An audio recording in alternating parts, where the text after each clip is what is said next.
Oh boy, oh boy, oh boy, oh boy, oh boy, oh boy. It's time. It's really time. It's happening. Okay. Here goes. Okay, here goes nothing. What's up, Crusaders? It is time. Turkey time is upon us. As it was foretold. I've made Greg wait long enough. It is time.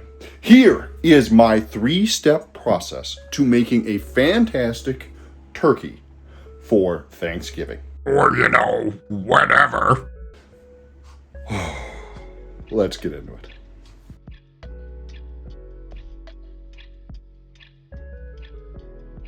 All right, lords and ladies, here we go. So, this is step 1. Step 1 is going to consist of multiple parts. There are a lot of steps that we can take to do this, and there's a lot of things that we can do to make things easier on us. So, step 1, brine.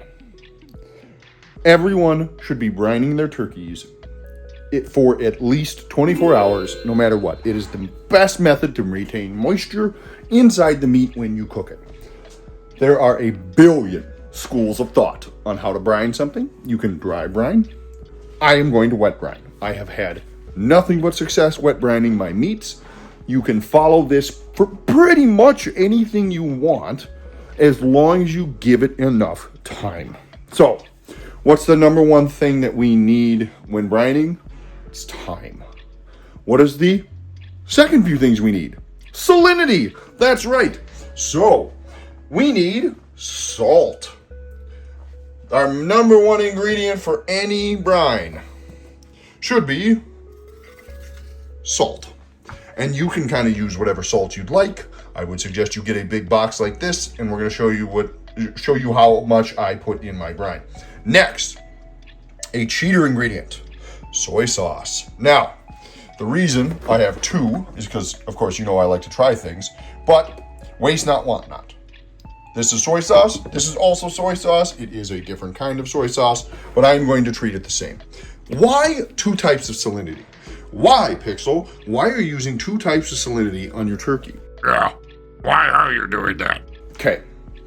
The number one problem with large cuts of meat, and this can be the same thing for an entire chicken, this can be the same thing for brisket, this can be the same thing for pork.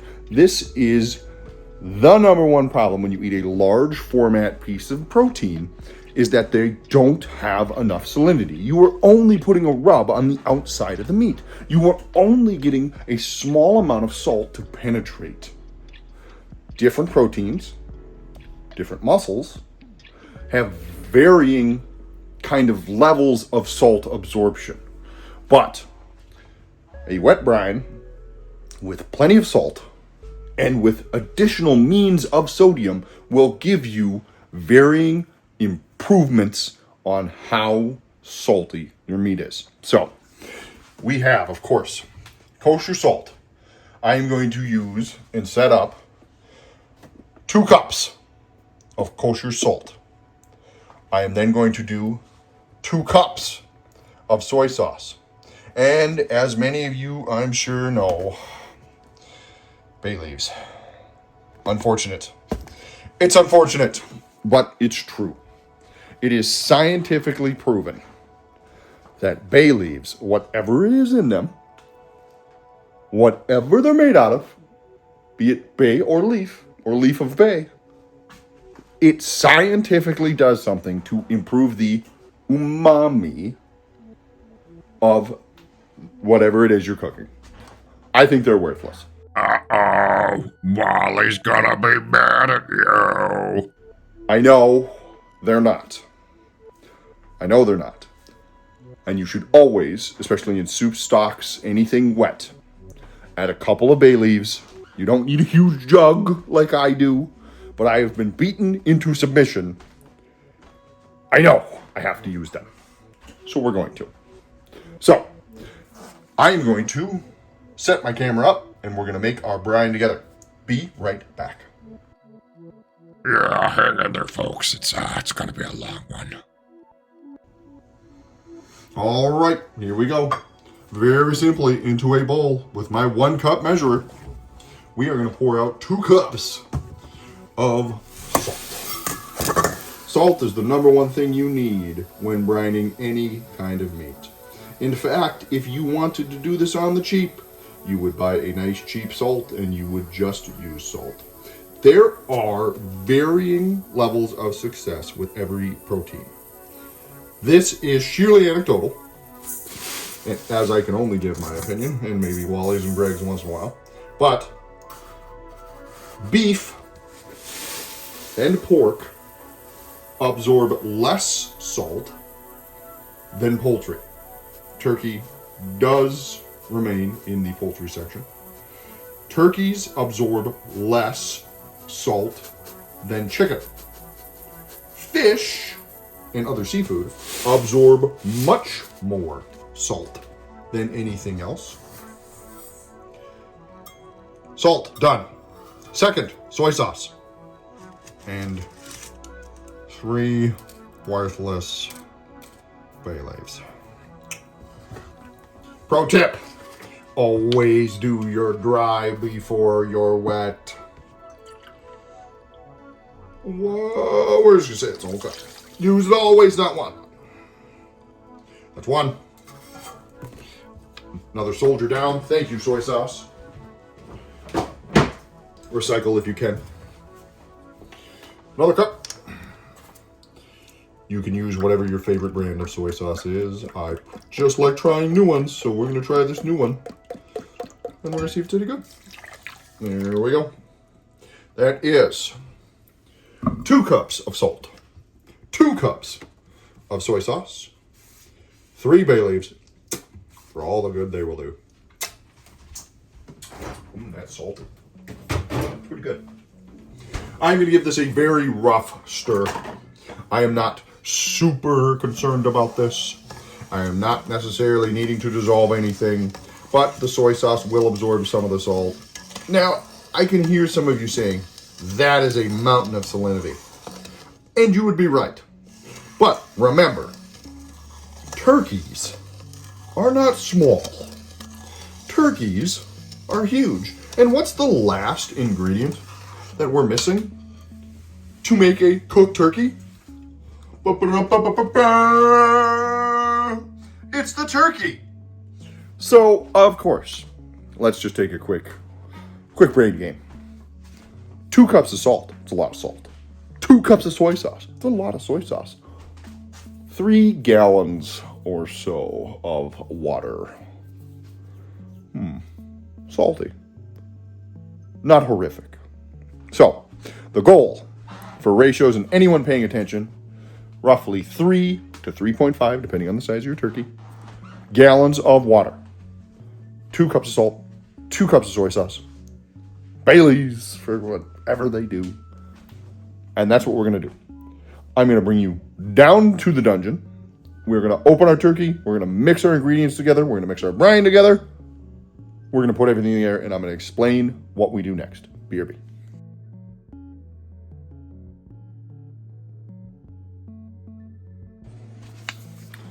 All right, welcome to the dungeon. It's a work in progress. It's not all bad. Little dark, little damp, kinda cozy. Anyway, what we're going to do now is we are going to talk about what needs to happen with the turkey. Okay, you're going to buy a turkey. You're going to buy a turkey from a supermarket. You're going to buy a turkey from a local person, a turkeyer, I believe it's called. I don't know, whatever. What you're going to do is you're going to take your turkey home. 9 out of 10 turkeys that you buy out in the wild or in captivity or at a Costco are going to be frozen. Now, what is the number one problem for people when they try to cook a turkey? That's right. It is not correctly thawed. Oh, well, that makes sense. That's right. Always thaw your turkey. Put it in the fridge. You are going to need a vessel large enough to hold the turkey, to hold the brine in a space large enough to be refrigerated at all times. Food safety. So, one of the biggest problems for people every single year, and this is without fail, since I'm pretty sure the dawn of time, is when people go to try and cook a turkey, it's not correctly thawed. They're trying to cook something frozen. They're trying to rush something. They didn't give their turkey enough time or respect to make a good product. So, what we're going to do is I have left my bird in my fridge for 5 days. Greg has not shut up about it.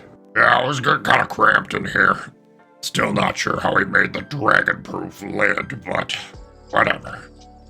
I'm not mad. Anyway, I have put it in a 5-gallon pail. I have here a 5-gallon pail with a lid. You don't need to have a lid. You don't have to have a lid. You could easily cover this with some saran wrap or even some foil. You just can't, you gotta make sure nothing's gonna get in there. I would recommend you buy one with a lid. You can probably find one at Home Depot or wherever, the night store. You can buy a bucket. Get a bucket, get a vessel big enough to fit water, your brine, and your turkey. So, I do everything in 5-gallon buckets because I'm just that kind of guy. And that's what makes it easy for me. Okay, so what we're going to do, to the best of my ability, in my wet sink, because turkeys are a gigantic bowl of salmonella. We have to be food safe. Excuse me, I'm going to try and set you up to the best of my abilities to give you the best view. In my bucket, I am going to undo my turkey here. So, and again, that was 5 days. It was 5 days that I have been waiting very patiently to start my brining process. In total, a turkey cook can take anywhere from, I don't know, a week to 2 weeks if you really want to take your time with it, if you're not in a rush. Naturally, people trying to get their birds around Thanksgiving, and unfortunately, we all lead busy lives. We all have wallies of our own to take care of. And dragons to wrestle. We need, to the best of our abilities, time. And time is not always on our side. So I am going to just reach in here. Every bird's going to be a little different. I am trying to get him out of the bag. I'm going to flip him upside down into my... And I'm not worried about any juice or anything. I'm not worried about that at all. So into my sink, I'm just going to safely place the remaining stuff. Just try to flip it over. I don't necessarily have a recommendation on size. Some of your birds will come with this little baggie full of goodies. It's awful, and that is not awful as in gross. OFF, awful. Some of them come with this kind of plasticky thing on them, and you gotta fight it off. It's never fun, but it's always worth just kind of getting your hand in there, and I'm sparing the camera from seeing what I'm seeing, because it's not super pleasant. You know what, I think I'm just gonna leave this for now. There we go. Come out of there. Okay, so here is the bird. Okay, remember, about 3 gallons of liquid. I want water to cover the bird up to everything. Now, naturally, some of this is going to require a little finesse. If your bird has one of these stupid little temp things, just take it out. They're not worth anything. I don't know why they put them in them, but whatever. Makes people feel better, I guess. I am going to take my magical mystery ingredients. I'm just kidding. Everyone knows what they are. 2 cups of salt, 2 cups of soy sauce, some bay leaves, and I am going to dump all of that in. I want every bit of that. And if you think it's too much salt, remember, it's not. This is, in my case, I think a 17-pound bird. I don't necessarily know what the averages are, but it's a lot. So remember, my hand is covered in turkey juice. Everything I touch right now, food safety, must be washed. It must be washed. And I turned on hot like a moron. Cold water must be washed. Must be washed. No one wants salmonella. Don't be a hero. Don't lick your fingers, for God's sake. I am just going to fill up my bucket. All I want about that.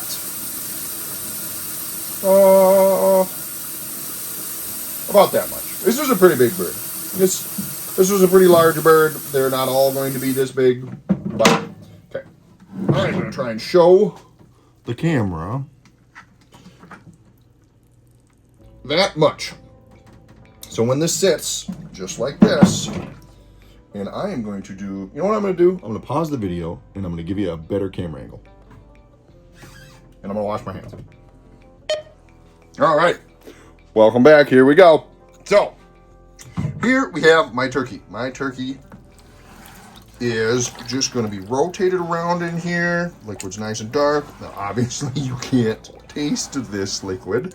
That's raw turkey. Please, for the love of Wally, do not taste the liquid. Okay. I'm just swishing everything around in my brine. I want to make sure the bird's completely covered. I want to make sure when I take my hand off it, the bird is almost entirely submerged. Okay? If I need to add a little bit more here, I will. If I need to top her up, I will. Might be okay. I'm not super concerned about these little leg tips, but the rest of the bird is going to sit in here nicely, and things will shift over the course of the brine. So, that is what it's going to look like. Now I'm going to wash my hands again because food safety. What my next plan is, and I'm just going to talk this out before I do it, but this has been step one of how to brine a turkey. So, turkey is going to go in this bucket. It is going to go into my fridge for a minimum of 24 hours. If I was going to start cooking my bird tomorrow, I would have to cook it at, I don't know, start it at 5. The goal for part 2 is how to season the bird. You can brine a turkey for a long time. I don't know. I mean, under refrigerated conditions in a salt solution, you can probably brine a turkey for up to 5 days. But 24 hours, 48 hours is great. In 48 hours, I am going to see you. I like to let mine brine for 2 days. Again, it's going to be in completely refrigerated conditions, in a bucket, sealed, covered. Nothing's going to go on it. It should be placed on the bottom shelf. Food safety. And I'm going to see you back. So, stay tuned for part 2. Greg, what's the number one problem for What's the number one problem for people that try to talk smart?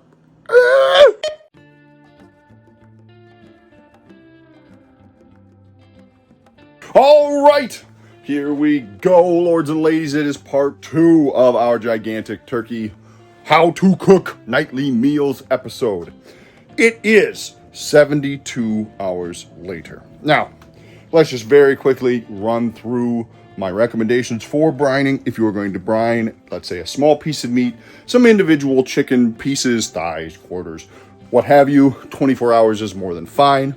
If you are going to brine pork shoulders, anything above 8 or so pounds, I would recommend 48 hours. If you are going to try and brine anything over 15 pounds, 72 or 48 hours.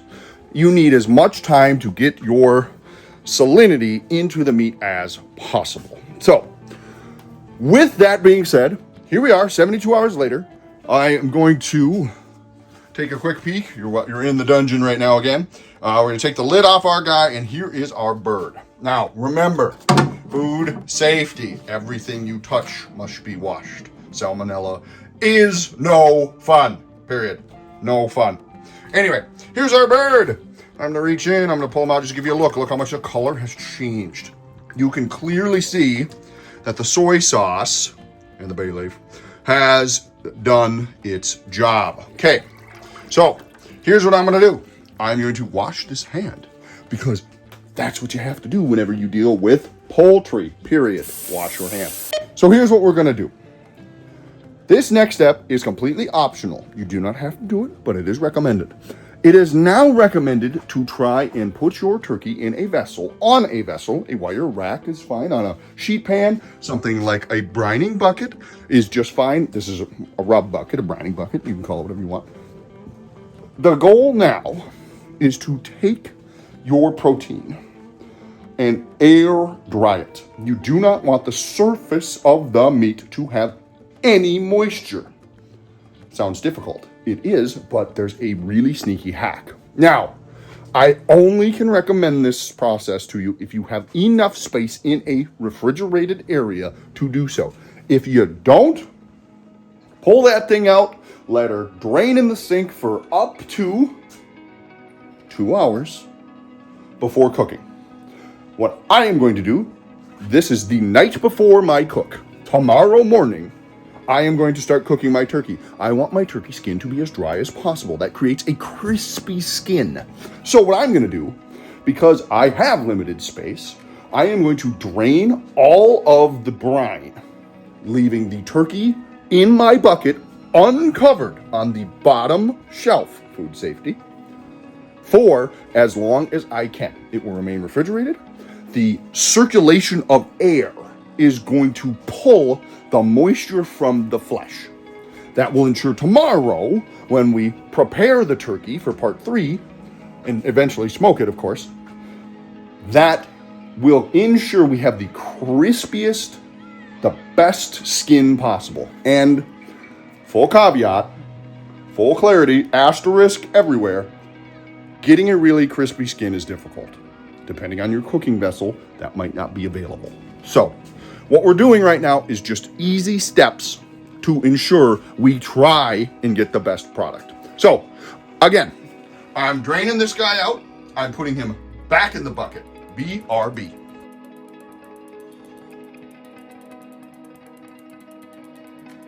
All right, welcome back. So, here we have it. I have washed everything, but here's our bird in a bucket with as much moisture removed as possible. So, in an ideal world, like I said, what I would want to do is something like this. Even one of these little metal boats would be great. Just throw him in something like this, throw him in the fridge, no problem. So, I don't have that amount of room. That's a luxury, I understand. So what I'm gonna do is I'm gonna leave it in that bucket, I'm gonna put it back into the fridge, and I'm going to let it air dry for up to 24 hours. Again, fully refrigerated, we're not afraid of anything. I'm just gonna put it in the bucket on the bottom shelf, air dry it, and we're gonna come back tomorrow and cook this baby up.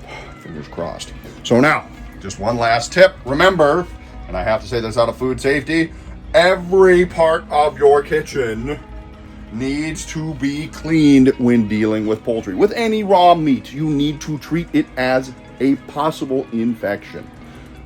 Sanitize it with hot soapy water.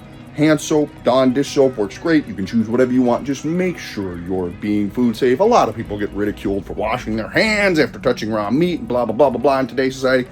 Don't be that guy or gal. Make sure you are being as safe as possible. I'm going to see you tomorrow for part 3. Woo!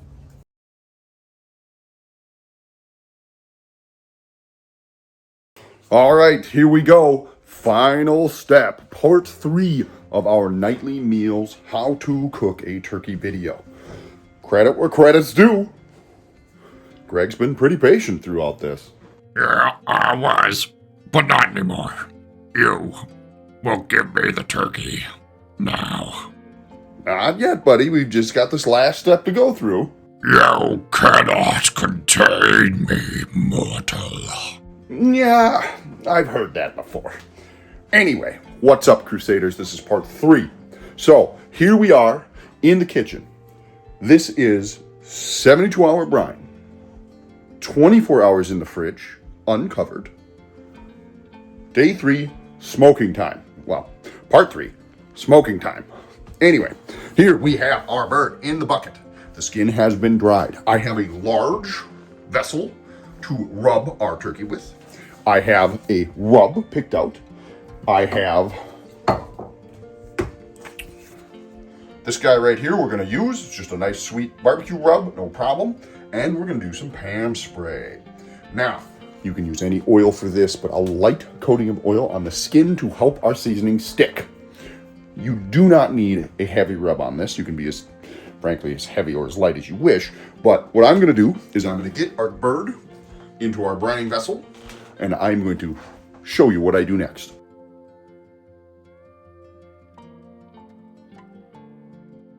All right, here we go. Bird's in the sink. Turkey comes out of the bucket into our brining vessel. We're going to remove any bay leaves that we still have or anything else. Now, next step is paper towel. Once again, one of the biggest enemies of cooking a turkey is to make sure you have as much moisture removed as possible. I want to get in the cavity. I want to get all over. There's no real, pretty way of doing this. You just kind of got to get in there.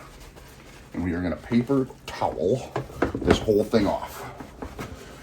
In the fridge, if you were able to lay your turkey flat, hopefully the fridge has wicked away as much moisture as possible.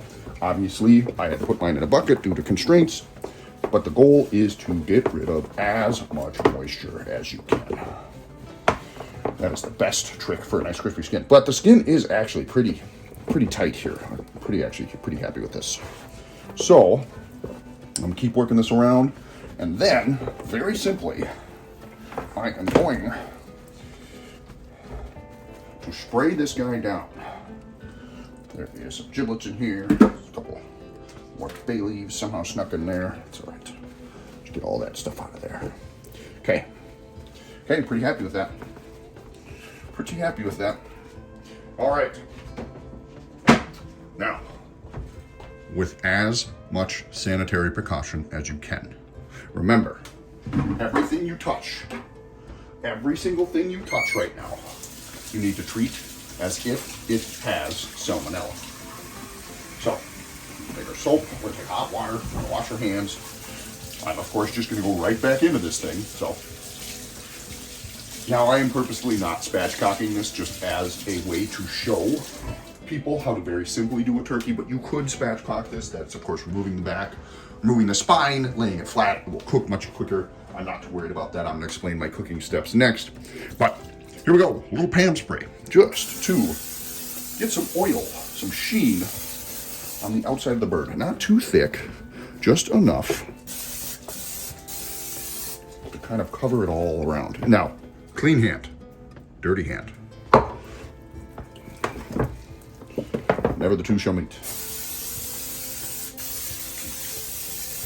There we go. Nice coating, coat the whole thing. And now, next step is pretty simple. I'm sure you can guess it. We are going to take our rub of choice. And this can be traditional, this can be not traditional, this can be anything you want it to be. And we are going to liberally apply it. There we go. Lovely. Nice rub. And I have pulled my turkey out purposefully 1 hour before I intend to cook it, to let it start to come to room temperature.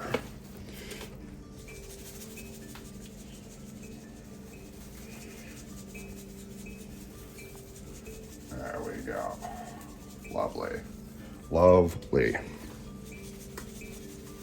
Don't forget the sides. Okay. I'm not too worried about patchy marks. I'm not too worried about nothing. We're just trying to get a little oil and a little seasoning on the outside of the flesh, outside of the skin. So, there we are. That's it. It's as simple as that. Okay, I'm going to bring you back to the face cam. Face cam. All right, lords and ladies, that is it. We are on to the final step, the cooking process. We have our bird. We have our bird oiled, dried, and seasoned. Now, I'm going to perform a small montage of this next part and the final part. I have a Rectech smoker. It's a pellet smoker. I'm going to put that Rectech smoker to 270 degrees. You could do the exact same thing in a convection oven to achieve this next result. I have a smoker. I'm going to use my smoker. I use it all the time. So I'm going to cook this turkey in the smoker, showing you the video, to 165. The thickest part of the breast must register at 165. Hopefully, with how dry we've made the skin, with our brining step, with all these processes, we're going to have a juicy, lovely bird on the other side of this.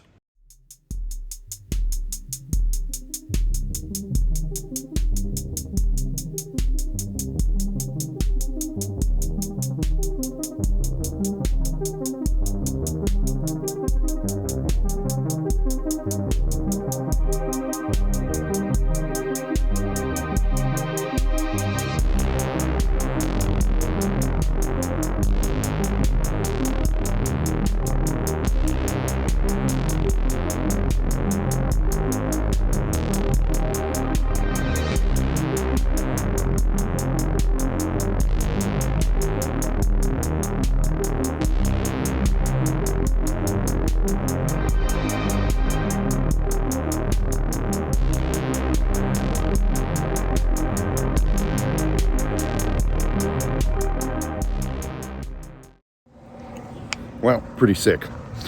Joining us in the middle of a snowstorm, but the turkey is on.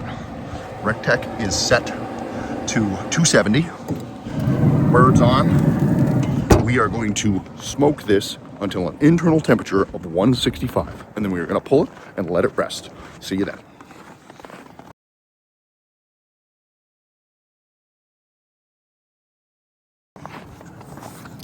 So here we are. 2.5 hours later, I have my probe in hand, and we are going to, baby, look at that thing. We are going to the best of my ability, take my probe to the deepest part of the breast. Nope, not even close. Okay. No, we have a ways to go. Okay, no problem. That is what these tests are for. I'm going to take, I don't know if you can see this, I'm going to take my RecTech up to 300 after almost 2.5 hours. It's a big bird, was 18 pounds. Not really concerned by this.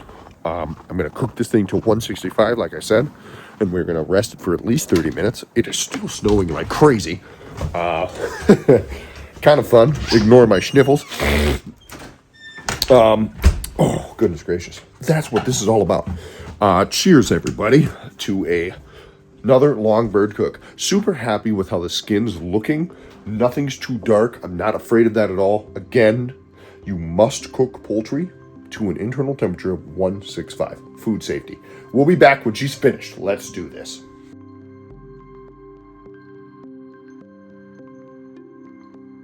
All right, lords and ladies, here we go. Through snow, rain, sleet, neighbors, barking dogs, we are finally finished with the turkey. We have registered a beautiful 165 on the inside, and we are left with a bird that is gorgeous. Look at that thing. Wow. I have had to fight Greg at every moment of every hour of every day, but it was worth it. We are now going to wait together for 30 minutes. I will never forgive you for this. Everybody breathe. Everybody just take a deep breath. Oh my God. Gregory. You can't make me. Yep. So, in 30 minutes, you will be able to enjoy a beautiful, gorgeous, golden brown turkey that has been brined for 3 days. In this case, it's a big bird. 72 hours. 30 minutes is all I have to wait now. It has been a long process. Grueling. Snow outside. All kinds of formidable enemies, but here we are. We're cooked. We're done, and I get to enjoy. 30 minutes later. All right, here we go. Moment of truth. I'm only going to take a little wing off, but it's been a long process, and I should just be able to, pull that right off there. Absolutely, completely cooked.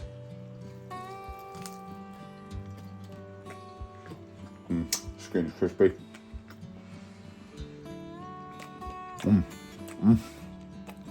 Oh man.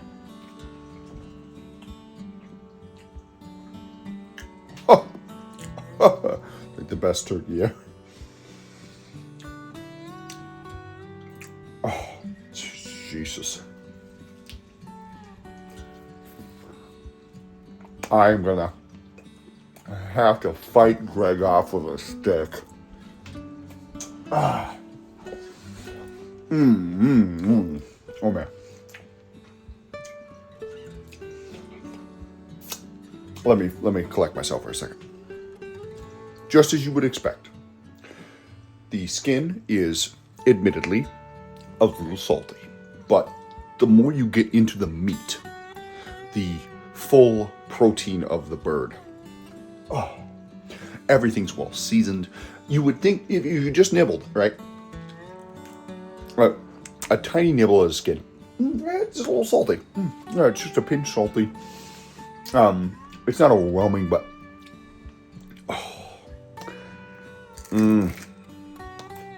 crispy. Oh, it's like bubble gum.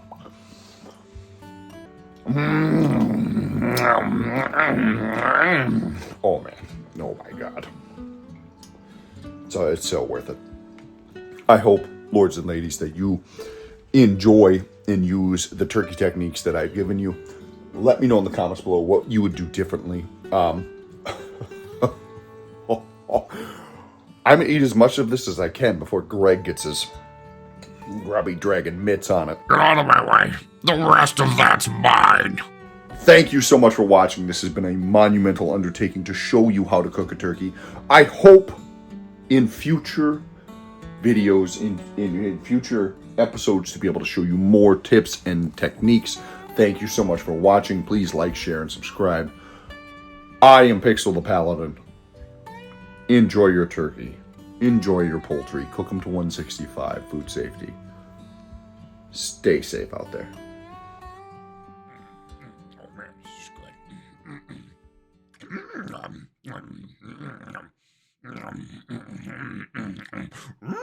Is that mashed potatoes? Oh yeah. With some gravy.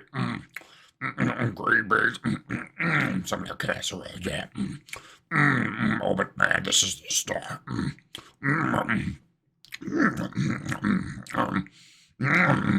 Oh man, I need more. I gotta have more. Refill.